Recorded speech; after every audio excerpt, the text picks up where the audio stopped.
Sir പറഞ്ഞല്ലോ അത്താഴത്തിന് കഴിക്കാൻ പറ്റിയ ഹെൽത്തി ആയിട്ടുള്ള റെസിപ്പി, അപ്പോൾ അതൊന്ന് ഷെയർ ചെയ്യാൻ പറ്റുമോ? വളരെ നല്ലൊരു റെസിപ്പിയാണത്. സാധാരണത്തിൽ ഞാനത് ബ്രേക്ക്ഫാസ്റ്റിനാണ് കഴിക്കാറുള്ളത്, നോമ്പല്ലാത്ത സമയത്ത്.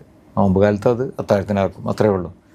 അതിൻ്റെ പ്രത്യേകത എന്ന് വെച്ചാൽ നമ്മൾ ഫുഡ് കഴിച്ചു കഴിഞ്ഞാൽ അതിലെല്ലാ വൈറ്റമിൻസ്, മിനറൽസ്, അതേപോലെ തന്നെ എല്ലാ നമുക്ക് ആവശ്യമുള്ളതെല്ലാം നമ്മൾ ആ ഫുഡ് കഴിച്ചാൽ, അത് കഴിച്ച് പിന്നെ നമ്മൾ അന്ന് ഒന്നും നമ്മൾ വേറെ ഫുഡ് കഴിക്കാൻ പറ്റിയില്ലെങ്കിലും നമുക്ക് നമ്മളെ ആരോഗ്യത്തിന് അല്ലെങ്കിൽ നമ്മളെ വർക്കിന്, നമ്മുടെ സ്റ്റാമിനൊക്കെ ഒരു കുറവും വരില്ല. അതാണ് എൻ്റെ പ്രത്യേകത. അത് ഞാൻ എൻ്റെ പരീക്ഷണങ്ങളും അതുപോലെ ഇതൊക്കെ ഞാൻ തന്നെ ഫോളോ ചെയ്ത് പലതൊന്നും ആഡ് ചെയ്തിട്ടുള്ളൊരു ഫുഡാണ്. വളരെ ഇതാണ്. ഞാൻ അതിൻ്റെ വിശദമായിട്ടുള്ള കാര്യങ്ങൾ പറയാം.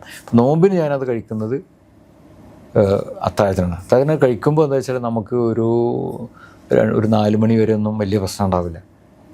4 മണിയാകുമ്പോഴേ നമുക്ക് അത് വിശപ്പ് എന്ന് പറഞ്ഞാൽ തന്നെ അതിൻ്റെ ഇടയിൽ ഉണ്ടാകാനുള്ള സാധ്യത ചെറിയ തോതിൽ ആദ്യത്തെ കുറച്ച് ദിവസം നമ്മൾ സാധാരണ ഉള്ള ഒരു ഇതുണ്ടാവുന്നുള്ളൂ. ഇതിൽ കഴിക്കേണ്ടത് ഞാൻ എടുക്കുന്നതിൽ ഒരു ബൗൾ നിറച്ചുള്ള സാധനങ്ങളാണ് ഉണ്ട്. ആദ്യം ഒരു ബൗൾ എടുക്കുക, എന്നിട്ട് അതിൽ 1 കപ്പ് തേങ്ങാപ്പാൽ, ഫ്രഷ് ആയിട്ടുള്ള തേങ്ങാപ്പാൽ ഉണ്ടെങ്കിൽ അതല്ലെങ്കിൽ നമ്മൾ അഡിറ്റീവ്സ് ഒന്നും ചേർക്കാത്ത 1 കപ്പ് തേങ്ങാപ്പാൽ എടുക്കുക.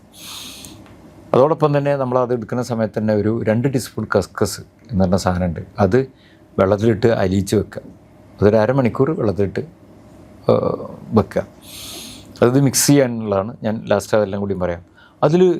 അതിലേക്ക് നമ്മൾ ആഡ് ചെയ്യേണ്ടത് 2 ഈത്തപ്പഴം. അതിങ്ങനെ കഷ്ണങ്ങളാക്കി 2, 3, 4, 5 പീസാക്കിയിട്ടുണ്ട്. അതിൽ 2, 3 ആവാം. അതുപോലെ 2, 3 അണ്ടിപ്പരിപ്പ്, പിസ്ത, ബദാം, അതൊക്കെ 2, 3 എണ്ണം. പിന്നെ നമ്മൾ നട്ട്സ് ഏതൊക്കെ ഉണ്ടോ, നമ്മൾ ഈ ഇതിൻ്റെ കുക്കുംബറിൻ്റെ, അതേപോലെ തന്നെ ഈ വേറെ, പിന്നെ അത് 2 ടീസ്പൂൺ എള്ള്. അത് നമ്മളൊന്നും ചെയ്യേണ്ട. ഇതൊന്നും നമ്മൾ കുക്ക് ചെയ്യേണ്ട ആവശ്യമില്ല, വറക്കേണ്ട ആവശ്യമില്ല. വറുത്താൽ കുഴപ്പമില്ല, അത്രേ ഉള്ളൂ. ഇപ്പോൾ ഇതൊക്കെ ഞാൻ ഉപയോഗിക്കുന്നത് ഫ്രഷ് ആയിട്ടുള്ളതാണ്, വറുത്തിട്ടല്ല. വറുത്താൽ കുറച്ചുകൂടി ടേസ്റ്റ് ഉണ്ടാവുമെന്ന് മാത്രം. പക്ഷേ അതിൻ്റെ ഹെൽത്തി പോയിന്റിൽ നോക്കുമ്പോൾ വറുക്കാതെ കഴിക്കുകയാണ് നല്ലത്. 2 ടീസ്പൂൺ അതിടും. പിന്നെ ഫ്രൂട്ട്സ്, ആപ്പിള്. അത് ഫ്രൂട്ട്സ് നിങ്ങൾക്ക് ഇഷ്ടമുള്ള എല്ലാവർക്കും ഇപ്പോൾ ആപ്പിള്, പിന്നെ റോബസ്റ്റ് പഴം, ആപ്പിള്. കാരണം ഷുഗറുള്ള ആളുകൾക്കും കഴിക്കാതെ ഞാനീ പറയുന്ന കോമ്പിനേഷൻ ആകുമ്പോൾ അതിൽ റോബസ്റ്റ് പഴം ചെറിയ കഷ്ണങ്ങളാക്കിയിട്ട് ഒരു പഴം, 1, 2 പഴം.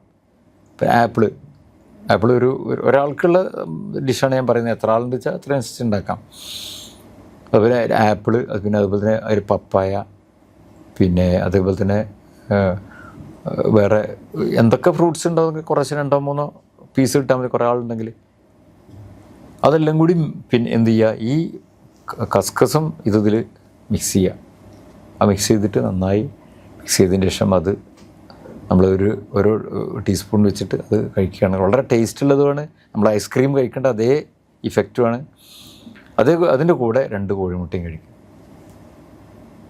അപ്പോൾ എല്ലാവരും പറയും ഇത് ഭയങ്കര കോസ്റ്റ്ലി അല്ലേ.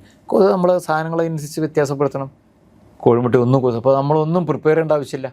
കോഴിമുട്ടയാണ് പ്രിപ്പറേഷൻ. നമ്മൾ അത് പുഴുങ്ങിയ മുട്ടയാണെങ്കിൽ നമ്മളതൊരു ചൂടുവെള്ളത്തിൽ ഇടേണ്ട പണിയേ ഉള്ളൂ. നമ്മൾ ഈ അടുക്കളയൊക്കെ ഇടുന്നിട്ട് ഇങ്ങനെ കുറേ പിന്നെ ഗ്യാസും അല്ലെങ്കിൽ തീയും പുകയും ഒന്നും നമ്മൾ ഇടേണ്ട ആവശ്യമില്ല. നമ്മൾ മറ്റുള്ളവർ ബുദ്ധിമുട്ടേണ്ട ആവശ്യമില്ല. അത് വേണമെങ്കിൽ പ്രിപ്പയർ ചെയ്ത് വെക്കാം. രാത്രി നമ്മൾ പ്രിപ്പയർ ചെയ്ത് വെക്കാം. പക്ഷേ ഫ്രഷായിട്ട് ഉണ്ടാക്കുന്നതാണ് ഞാൻ പ്രിഫർ ചെയ്യുന്നത്. ഞാൻ ഫ്രഷായിട്ടുള്ളത് കഴിക്കുകയുള്ളൂ. ഈ ഇതിൽ വെച്ചതൊന്നും കഴിക്കില്ല. ആ റെസിപ്പി കഴിക്കുകയാണെങ്കിൽ നിങ്ങളത് നോക്കിക്കഴിഞ്ഞാൽ വളരെ നന്നായിട്ട് തന്നെ അത് നോമ്പിന് നിങ്ങൾക്ക് ഒരു ക്ഷീണം ഉണ്ടാവില്ല. ഞാൻ കഴിഞ്ഞ ഒരു 4-5 വർഷമായിട്ട് നോമ്പിന് കഴിക്കുന്ന ഫുഡാണിത്. മുമ്പൊക്കെ നമ്മൾ ഈ അത്താഴത്തിനൊക്കെ ചോറ് എല്ലാവരും കഴിക്കുന്ന പോലെ തന്നെ ചോറും ഇതൊക്കെ കഴിക്കുന്നില്ല. അന്ന് നമുക്ക് എന്താ പ്രശ്നം ഉണ്ടായിരുന്നു വിചാരിച്ചാൽ, അത് നമ്മൾ രാവിലെ എണീക്കാൻ ഭയങ്കര ഡോസിങ് ആയിരിക്കും. ഇങ്ങനത്തെ കാർബോഹൈഡ്രേറ്റ് കണ്ടൻറ്റ് കൂടുതലുള്ളത്. ഇത് അങ്ങനത്തെ പ്രശ്നങ്ങൾ വരില്ല. ഇത് സ്ലോ ആയിട്ട് കാർബോഹൈഡ്രേറ്റ് ഇതിൽ വളരെ കുറവാണ്. പിന്നെ മാത്രമല്ല നമുക്ക് പിന്നെ അതിൽ ഒരു റെസിപ്പിയിൽ വിട്ടുപോയത് 2 ടീസ്പൂൺ നെയ്യ് അതിൽ ഒഴിക്കും. 1 ടീസ്പൂണോ 2 ടീസ്പൂണോ. അപ്പോൾ എല്ലാം നെയ്യിലും തന്നെ അതുപോലെ വൈറ്റമിൻ ഡി ഒരുപാട് കാര്യങ്ങളുണ്ട്. അപ്പോൾ ഇതെല്ലാം കൂടി ആകുമ്പോൾ ഏറ്റവും കംപ്ലീറ്റ് ആയിട്ടുള്ള ഫുഡ് നോമ്പ് കാലത്തല്ലാത്തതും കഴിക്കും. പിന്നെ ഇതിലുള്ള ഒരു സാധനം ഷുഗർ കൂട്ടില്ല. ഷുഗറുള്ളവർക്ക് കഴിക്കാതെ, കൊളസ്ട്രോൾ ഉള്ളവർക്കും കഴിക്കാം, അത് കൂടില്ല. ഏറ്റവും നല്ലതെന്ന് വെച്ചാൽ നിങ്ങൾ ഇത് പിന്നെ ഇതിൻ്റെ കുറച്ച് ഇതെന്ന് വെച്ചാൽ നമ്മൾ തടി കൂടുതലുള്ള ആളുകൾക്ക് ഇത് വളരെ നല്ലതാണ് ഡെയിലി കഴിക്കാൻ വേണ്ടി. ഞാൻ നോമ്പില്ലാത്ത സമയത്തും കഴിക്കുന്നുണ്ട്, നോമ്പിന് ഈ ഫുഡ് ഇങ്ങോട്ട് ടൈം മാറ്റുന്നുണ്ടെന്നേ ഉള്ളൂ.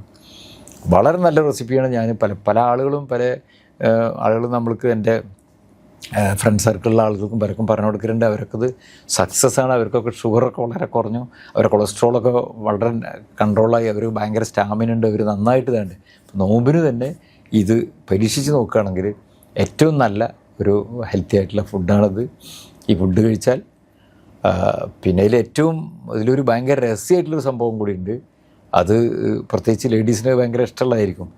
മുടി നന്നായിട്ട് തഴച്ച് വളരും ഈ റെസിപ്പി നിങ്ങൾ ഉപയോഗിച്ച് കഴിഞ്ഞാൽ. അപ്പോൾ ഞാൻ പിന്നെ നമ്മൾ കൊടുത്ത ഇപ്പോൾ ഞാൻ കഴിക്കുന്നത് കുറേ ആൾക്കാർ പറഞ്ഞതിൽ പ്രത്യേകിച്ച് ലേഡീസിനാണിത് ഇഫക്റ്റ് ചെയ്യുന്നത്. മെയിൽസിന് അത്ര ഒരു മുടി തഴച്ച് വളരുന്ന ഒരിത് കാണുന്നില്ല. അത് വെച്ചാൽ ഒരു വേറെ കുറേ പ്രശ്നങ്ങളുണ്ടായിരിക്കാം, ഈ ആൻഡ്രോജൻ ഹോർമോണിൻ്റെ ഒക്കെ പ്രശ്നം കൊണ്ട് ആയിരിക്കാം. അപ്പോൾ ലേഡീസിന് ഇത് മുടി നന്നായിട്ട് തഴച്ച് വളരുന്നതായിട്ടാണ് ഇപ്പോൾ പല ആളുകളും ഈ റെസിപ്പി ഉപയോഗിക്കുന്നത് മുടി വളരാൻ വേണ്ടിയിട്ടല്ല, അവരുടെ വേറെ ആരോഗ്യ പ്രശ്നത്തിനല്ല. അപ്പോൾ അതുകൊണ്ട് എന്തായാലും ഈ ഒരു റെസിപ്പി നിങ്ങൾക്ക് വേണമെങ്കിൽ പരീക്ഷിച്ച് നോക്കാം. വളരെ നല്ലൊരു റെസിപ്പിയാണ്.